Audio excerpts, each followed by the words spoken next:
Bonjour et bienvenue sur Europe Hebdo, votre revue de presse européenne hebdomadaire. Pour cette 42e semaine de 2025, l'avis de l'Union revient sur la déclaration de Jutland, sur le bras de fer entre les 27 et le Parlement européen sur les droits des passagers aériens, sur la feuille de route pour le réarmement d'ici 2030 et sur les critiques à l'égard du projet de budget européen. Dans le club des 27, la droite gagne les municipales au Portugal, la coalition gouvernementale allemande est en crise sur le service militaire, la Belgique défile contre les plans d'austérité, l'OTAN réorganise sa défense aérienne et l'attentat contre un journaliste choque en Italie. Et chez nos chers voisins, la Commission met la pression sur la Serbie et l'Ukraine est victime du retournement de Trump. Passons sans plus attendre à l'avis de l'Union.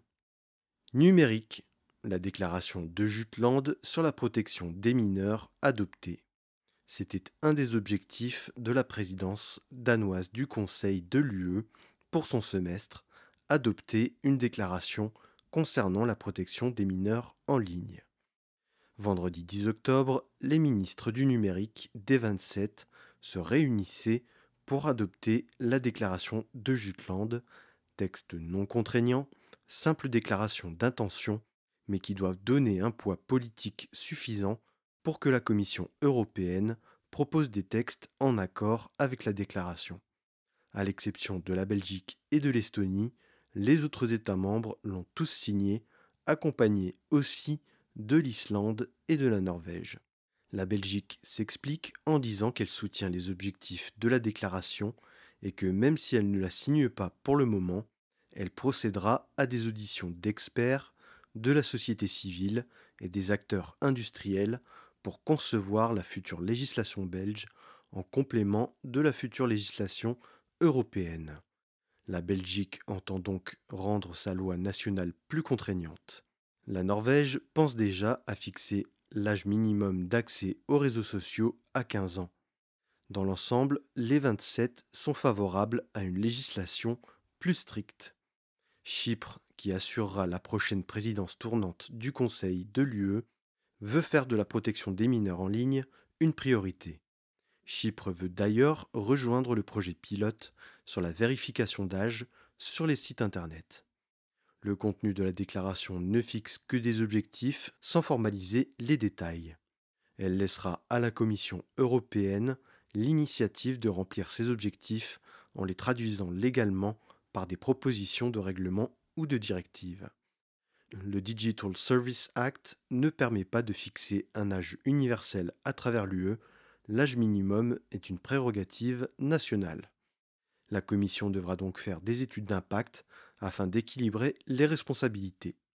Hors de question de faire glisser totalement la responsabilité vers les parents. Consommation. Conseil et Parlement européen opposés sur les droits des passagers aériens. Lundi 13 octobre, la Commission des transports du Parlement européen a voté le droit à avoir un petit sac et un bagage à main en cabine, sans frais supplémentaires, sur les vols intra-européens. Le mandat de négociation voté par la Commission des transports pour négocier avec le Conseil a été adopté à 34 voix et 2 abstentions. Alors que le Conseil de l'UE, où siègent les ministres des Transports des 27, avait décidé de réduire les droits à indemnisation en faisant passer le retard éligible à indemnisation de 3 heures minimum à 4 à 6 heures minimum, le Parlement européen refuse de rabaisser les standards pour les consommateurs. Le Parlement européen refuse aussi le prorata fixé en fonction de la distance du vol et veut fixer les indemnisations dans une fourchette de 300 à 600 euros. La Commission des transports du Parlement européen veut aussi s'attaquer aux multiples options des compagnies.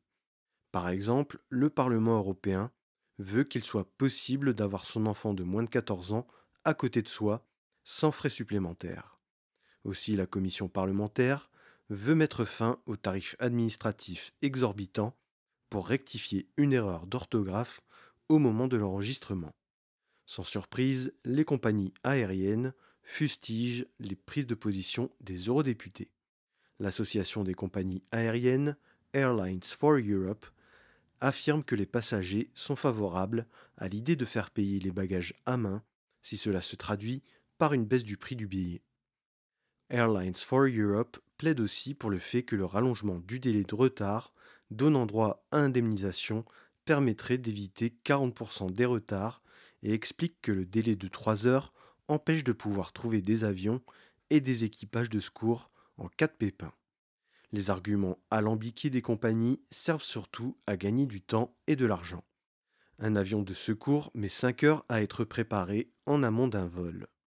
Les compagnies se plaignent aussi des carburants d'aviation durable qui coûtent plus cher et de la mauvaise gestion du trafic aérien qui fait perdre beaucoup de temps aux compagnies et notamment les mouvements de grève qui paralysent les aéroports de manière aléatoire. Environnement. Le ciel s'assombrit un peu plus pour le pacte vert. On a beau s'y attendre, il y a quand même de quoi être déçu. Lundi 13 octobre, la Commission des affaires juridiques du Parlement européen a voté tête basse l'assouplissement du devoir de vigilance. Déjà affaibli sur demande de la France et de l'Italie lors de l'adoption du texte, parce que les deux pays voulaient préserver leur marque de luxe, cette fois-ci, c'est la menace du PPE qui a forcé ses partenaires du bloc central à affaiblir la législation. Le droit de vigilance, c'est l'obligation des entreprises de pouvoir garantir que ces produits respectent l'environnement et les droits sociaux tout au long de la chaîne d'approvisionnement, même de leurs plus petits sous-traitants. Au final, la Commission des affaires juridiques réduit encore un peu plus le nombre d'entreprises qui seront dans l'obligation d'éditer un rapport annuel de leur impact social et environnemental et de procéder à des contrôles sur l'ensemble de leur chaîne d'approvisionnement. Les plans de transition pour coller aux accords de Paris ne sont plus obligatoires, tout comme la limitation du réchauffement à 1,5 degré. Pascal Canfin, eurodéputé Renew et par ailleurs membre de la Commission pour l'environnement au Parlement européen, parle du moins mauvais accord possible. Il faut se dire que le PPE aurait très bien pu se tourner vers l'extrême droite pour adopter un texte encore plus assassin du droit de vigilance. Kira Marie Peter Hansen, négociatrice des Verts sur le texte, parle d'une réforme qui transforme le droit de vigilance en coquille vide, avec un impact sur très peu d'entreprises et qui n'ont même plus aucune obligation. Lara Wolters, eurodéputée néerlandaise du SND, a même voté contre le texte. WWF regrette que la stabilité économique de court terme ait été la raison du sacrifice d'une protection forte des droits de l'homme et de l'environnement. L'ONG Share Action va plus loin en disant que tous les textes environnementaux sont en train d'être édulcorés sans que personne ne s'y oppose réellement, une pique envoyée au bloc central dans sa globalité. Et comment lui donner tort quand on voit que le PPE s'allie à l'extrême droite pour démanteler la proposition de législation sur la surveillance des forêts. La Commission européenne avait proposé la mise en place d'un système de surveillance des forêts pour améliorer leur résilience face au dérèglement climatique et ses conséquences comme les incendies, les insectes ou encore les sécheresses. Déjà rejeté en commission de l'environnement du Parlement européen le mois dernier, le PPE veut absolument forcer la Commission à retirer son texte. Les conservateurs et réformistes européens appuient le PPE en disant que la gestion des forêts est une prérogative nationale. Patriots for Europe a confirmé voter contre la loi. SND et Renew se disent prêts à faire des concessions pour garder un cadre minimum et éviter son enterrement. Ce serait un coup de plus au règlement européen contre la déforestation. Défense. La Commission européenne dévoile sa feuille de route pour le réarmement jusque 2030.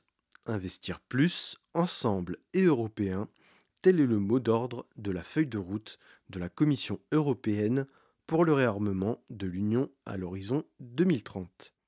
L'objectif est que les 27 se dotent d'une capacité militaire interopérable et indépendante.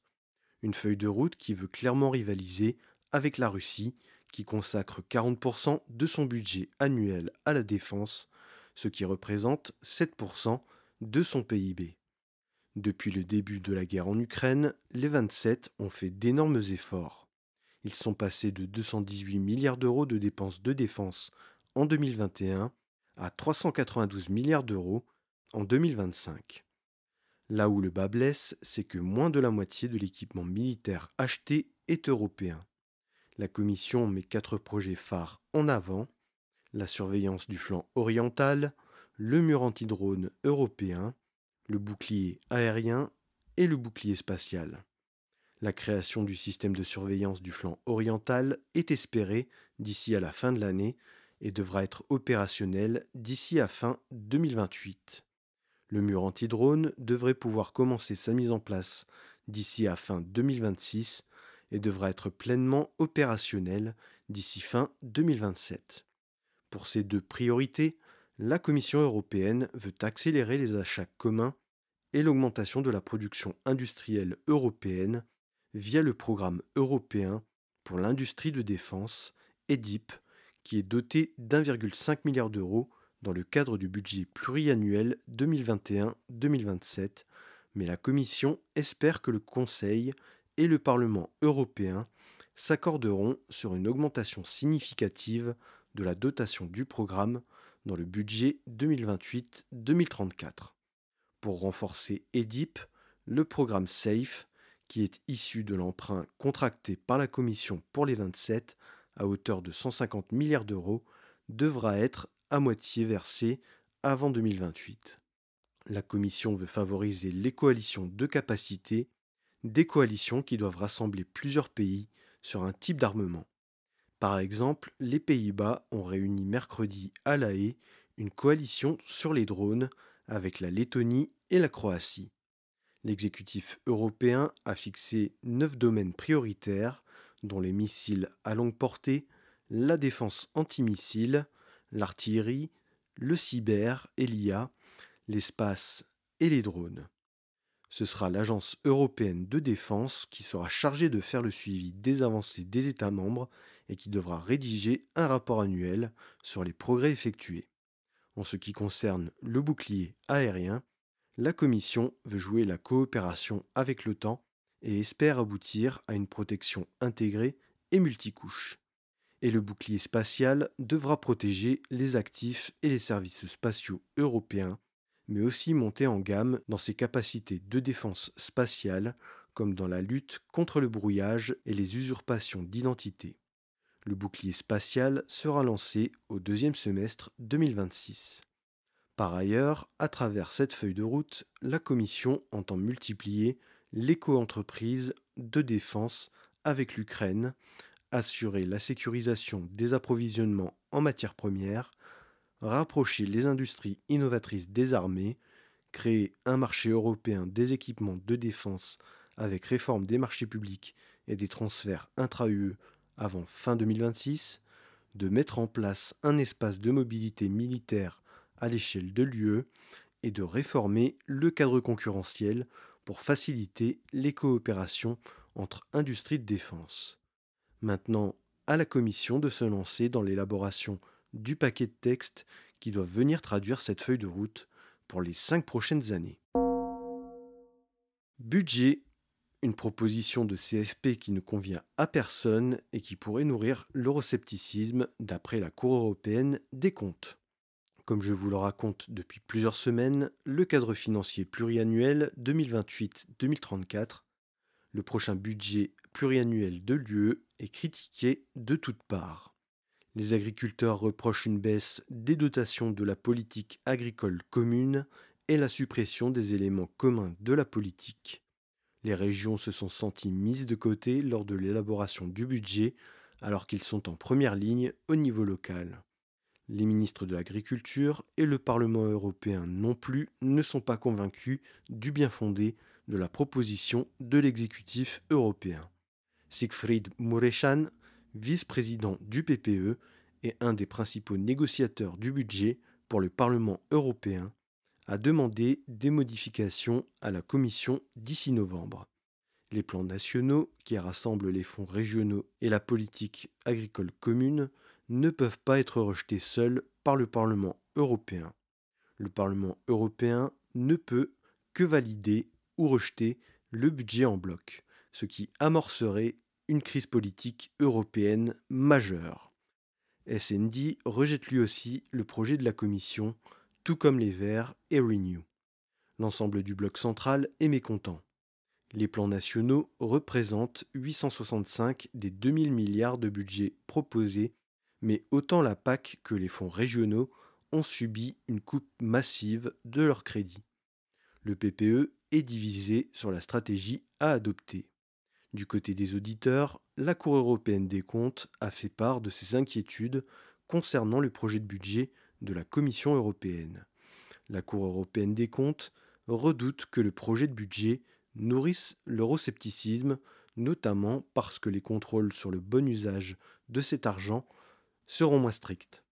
La Cour européenne des comptes craint que les citoyens européens ressentent le gaspillage d'argent public, ce qui pourrait nourrir les colères déjà bien présentes. Les risques de corruption et de détournement pourraient augmenter de manière significative. La Cour européenne des comptes demande plus de transparence sur les transferts de fonds et notamment sur les bénéficiaires finaux de ces fonds. Passons désormais au club des 27. Portugal, victoire de la droite au municipal. Le Parti social-démocrate, le parti de droite portugais, est le grand gagnant des élections municipales du dimanche 12 octobre avec 136 maires sur 308 communes. En 2021, c'est le Parti socialiste portugais qui avait gagné avec 126 maires. Dans l'escarcelle du PSD, il y a deux villes majeures, la capitale Lisbonne et Porto. À Lisbonne, Carlos Moedas gagne avec 41,7% des voix face à l'Union des gauches, à l'exception du Parti communiste portugais qui finit à 34%. À Porto, le maire sortant, qui était un indépendant, a renoncé à se représenter. C'est le PSD avec Pedro Duarte qui lui succède d'une courte tête avec 37,3% des voix contre 35,5% pour le Parti socialiste. Alors que Chega voulait profiter de la bonne dynamique des législatives, qui les a placés comme deuxième parti du pays, il en ressort déçu. Le parti d'extrême droite ne décroche que 3 mairies, bien loin des trentaines visées, principalement en Algarve, au sud du pays, où Chega espérait décrocher la capitale régionale, Faro. Seul Albufeira, en Algarve, a pu être converti. Sinon, ce sont deux petites communes, Entroncamento et São Vicente, qui sont passées à l'extrême droite.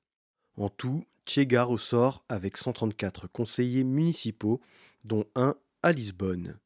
Désormais, le Portugal se dirige vers les présidentielles en janvier 2026. Allemagne. Tension au sein de la coalition au sujet du service militaire. Lundi 13 octobre, le service d'espionnage extérieur, le BND, et le service de contre-espionnage, le BFV, ont livré leur analyse à la commission de contrôle du Bundestag. Ils sont catégoriques, la Russie ambitionne de rentrer en conflit avec l'OTAN, potentiellement en 2029. Avec cette alerte de leur service, le premier débat sur le service militaire, jeudi 16 octobre, tombait à point. La coalition CDU-SPD au gouvernement s'était mise d'accord pour le rétablissement du service militaire, mais seulement sur une base volontaire à partir de 2026. Le jour de leurs 18 ans, les Allemands et Allemandes recevront un questionnaire de la Bundeswehr concernant leur formation, leurs conditions physiques et leur motivation. Les meilleurs profils seront convoqués pour un entretien. La coalition s'est mise d'accord sur le recrutement de 30 000 jeunes par an d'ici à 2030 pour un service de 6 mois minimum. Pour y arriver, le gouvernement souhaite fixer le solde à 2 300 € par mois pour inciter les jeunes à s'engager. Mais alors, que faire si l'Allemagne ne parvient pas à passer de 183 000 à 260 000 soldats d'ici à 2035 ? La CDU propose un tirage au sort, le SPD refuse. Mais pour la CDU, la seule solution serait une conscription obligatoire, ce qui serait très impopulaire outre-Rhin, en plus de risquer la survie de la coalition. Dès mardi 14 octobre, le compromis s'est fragilisé, provoquant l'annulation d'une conférence de presse. La faute à la proposition de tirage au sort, qui avait quand même été validée par une partie des députés du SPD, mais le ministre de la Défense, Boris Pistorius, y a posé son veto, dénonçant le caractère arbitraire de la mesure. Même la Bundeswehr se dit incapable d'encaisser une conscription obligatoire parce qu'elle n'a pas les infrastructures pour accueillir les appelés et ne dispose pas d'assez de personnel pour les gérer. Un débat qui semble totalement inepte alors que l'urgence de la situation exposée par les services secrets allemands requiert des mesures d'ampleur. Belgique, une grève massive contre les politiques d'austérité. Mardi 14 octobre, les citoyens belges défilaient à l'appel des syndicats contre la politique d'austérité proposée par l'Arizona, la coalition qui rassemble la N-VA, la droite nationaliste flamande, le CD&V, les chrétiens-démocrates flamands, Foruit, les socialistes flamands, les engagés, les chrétiens-démocrates francophones et le mouvement réformateur, le Parti libéral conservateur francophone. Un appel à la grève qui a très largement perturbé le fonctionnement des transports publics à travers tout le pays. Les aéroports de Zaventem et Charleroi ont annulé tous leurs vols pour la journée de mardi. L'intersyndicale, donc les syndicats socialistes, chrétiens et libéraux, ont fait front commun contre l'offensive austéritaire du gouvernement fédéral. Le gouvernement De Wever demande un effort de 10 milliards d'euros aux Belges. La hausse de la TVA, la limitation de la hausse des salaires et des dépenses de santé, la limitation de la durée d'indemnité chômage à 2 ans, le passage de l'âge minimum pour la retraite à 67 ans en 2030, le durcissement des conditions pour les malades en incapacité ont été évoqués par le Premier ministre Bart De Wever. Mais même au sein de la coalition, les dissensions se font ressentir. Le MR ne veut pas de hausse d'impôts, les engagés ne veulent pas que l'on touche aux allocations familiales, Foruit s'inquiète du caractère antisocial du budget et veut taxer les hauts patrimoines et les dividendes. En réponse à toutes ces propositions, les syndicats se sont rassemblés sous le slogan « Nous en avons assez ». D'après la police, 80 000 manifestants étaient à Bruxelles, 140 d'après l'intersyndicale. Des dégradations et des violences policières ont été observées lors du cortège, notamment devant l'Office des étrangers, dégradé par des projectiles, des bombes de peinture et des pétards. Les canons à eau et le gaz lacrymogène ont été utilisés par la police. Signe que le budget est encore loin d'être approuvé par la coalition gouvernementale, le Premier ministre Bart De Wever, qui devait présenter son budget mardi, a repoussé la présentation d'une semaine. Georges-Louis Boucher, président du MR, mettrait actuellement son veto sur la hausse des impôts. La Belgique est peut-être au bord de la crise politique. Affaire à suivre. OTAN, mobilisation de l'Alliance contre les drones. Mercredi 15 octobre se tenait la première réunion des ministres de la Défense de l'Alliance transatlantique depuis le sommet de La Haye, où les États membres de l'OTAN ont consenti à augmenter leurs dépenses de défense pour les passer à 5% du PIB par an.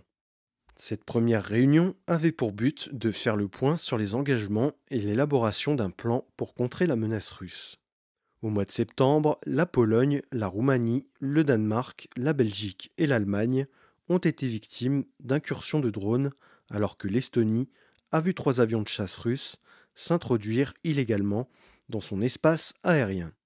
L'OTAN a déjà renforcé son flanc oriental avec l'opération Sentinelle orientale qui renforce la police du ciel. Se pose alors la question de la réaction face aux intrusions de l'espace aérien de l'OTAN. Finalement, les alliés ne veulent pas modifier les règles d'engagement, autrement dit, l'ordre d'abattre, mais changent la doctrine en laissant plus de liberté et de flexibilité aux commandements locaux pour prendre la décision et, in fine, prendre la décision d'abattre le drone ou l'avion. En complément, le secrétaire général de l'OTAN, Mark Rutte, annonce une nouvelle initiative pour contrer les drones. Une initiative qui vient en complément du mur anti-drone auquel l'OTAN va s'associer pour aider à la conception. Aussi, l'OTAN lance une réflexion pour une solution de neutralisation moins coûteuse concernant les drones. Elle aidera au déploiement des outils de détection optique, acoustique et sur les moyens de transmission rapide d'informations. Aussi devra se poser la question du choix des soldats pour la neutralisation des drones et avec quel équipement. Le soutien à l'Ukraine faisait aussi partie des sujets abordés lors de la réunion. La moitié des États membres sont déjà dans des programmes pour remplir les besoins en équipement de l'Ukraine, mais le secrétaire à la guerre américain, Pete Hegseth, demande à ce que plus de pays rejoignent l'effort pour soutenir l'Ukraine, ce qui est bien paradoxal, alors que les États-Unis ne sont plus prompts à donner de l'équipement, mais seulement à le vendre à ses alliés européens pour qu'ils le transfèrent à l'Ukraine. D'ailleurs, la demande de Tomahawk de la part de Volodymyr Zelensky s'est heurtée au refus de Donald Trump qui explique que les États-Unis en disposent de peu. La porte n'est pas totalement fermée puisque Donald Trump a menacé Vladimir Poutine de les fournir à l'Ukraine, mais c'est une tactique pour le pousser à négocier. Italie. Le journaliste Sigfrido Ranucci visé par un attentat. Sigfrido Ranucci, journaliste d'investigation très réputé en Italie, qui présente l'émission d'investigation Report sur la chaîne publique Rai 3, a été visé jeudi soir par un attentat à la bombe, n'ayant pour conséquence que la destruction de sa voiture, de celle de sa fille, mais causant aussi des dommages sur son domicile, à une vingtaine de kilomètres au sud de Rome. Coïncidence macabre, l'attentat a eu lieu le jour de la commémoration de l'assassinat de Daphne Caruana Galizia, journaliste maltaise disparue dans un attentat à la bombe alors qu'elle enquêtait sur les affaires de corruption impliquant la gauche maltaise au pouvoir. Aucune victime n'est à déplorer, mais Sigfrido Ranucci a révélé être la cible de nombreuses menaces depuis quelque temps. Un signe que le journalisme est de plus en plus menacé en Italie, qui est classée 49e dans le classement de Reporters sans frontières, alors qu'elle était en 41e position en 2023. Même si la présidente du Conseil, Giorgia Meloni, s'en prend souvent aux journalistes et aux médias publics, elle a tout de même exprimé sa solidarité avec Sigfrido Ranucci et a dénoncé cette manœuvre d'intimidation. D'ailleurs, certains pensent que c'est la présidente du Conseil qui est directement responsable de l'insécurité des journalistes, elle qui menace les journalistes de censure ou de procès. Le rédacteur en chef de fanpage.it, Francesco Cancellato, a été victime d'une mise sur écoute de son smartphone par un logiciel espion placé par les services secrets italiens après avoir révélé la présence d'éléments néo-nazis et néofascistes dans la branche jeunesse de Fratelli d'Italia, le parti de Giorgia Meloni. La presse italienne est régulièrement dénigrée par le pouvoir et le gouvernement multiplie les procédures bâillons. D'ailleurs, la majorité parlementaire avait multiplié les pressions sur la RAI pour écarter Sigfrido Ranucci. Sigfrido Ranucci travaille principalement sur la politique, l'économie et la société, visant particulièrement les affaires de corruption dans le pays. Le pôle antimafia du parquet de Rome a ouvert une enquête. Le journaliste avait trouvé 2 balles de P38 devant chez lui, des munitions principalement utilisées dans les années 70, qualifiées d'années de plomb chez nos voisins transalpins, où l'extrême droite avait procédé à de multiples attentats et assassinats ciblés. Il dit se sentir sous surveillance. Une inquiétante dérive en Italie qui démontre un potentiel basculement de la démocratie italienne. Passons enfin à la rubrique Nos chers voisins. Serbie. Ursula von der Leyen exhorte le pays à avancer sur son adhésion à l'UE. Ursula von der Leyen opérait cette semaine une tournée dans les Balkans. Et mercredi 15 octobre, elle se rendait à Belgrade afin de faire le point avec le président serbe Aleksandar Vučić. L'an dernier, deux événements ont profondément mobilisé les Serbes. Les élections municipales au printemps 2024, où l'opposition a accusé le SNS, le parti progressiste serbe, le parti du président serbe, d'avoir truqué les élections pour rafler plus de municipalités qu'il n'en aurait eu en réalité. Puis le 1er novembre 2024, où le haut-vent de la gare de Novi Sad s'est effondré, faisant une quinzaine de victimes. Ce dernier événement a provoqué de multiples manifestations pendant plusieurs mois et encore ces dernières semaines pour demander au gouvernement de faire preuve de transparence sur les contrats de rénovation de la gare et sur les responsabilités politiques. Les citoyens soupçonnent la corruption d'être à l'origine des malfaçons qui ont mené au drame. Des événements sur lesquels l'UE est restée très silencieuse, aussi parce qu'elle ne voulait pas jeter la Serbie dans les bras de la Russie et qu'elle a un intérêt, la mine de lithium de Jadar, qui doit l'aider dans son autonomie stratégique.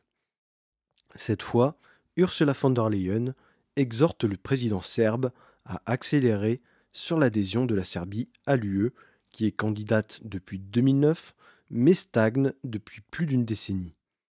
La présidente de la Commission européenne demande d'accélérer sur l'état de droit, sur le cadre électoral et sur la liberté des médias, exactement ce qui est réclamé par les manifestants depuis près d'un an. Seulement, les autorités serbes répondent uniquement par la répression et les intimidations, arguant que le mouvement de contestation est téléguidé depuis l'étranger pour affaiblir la Serbie.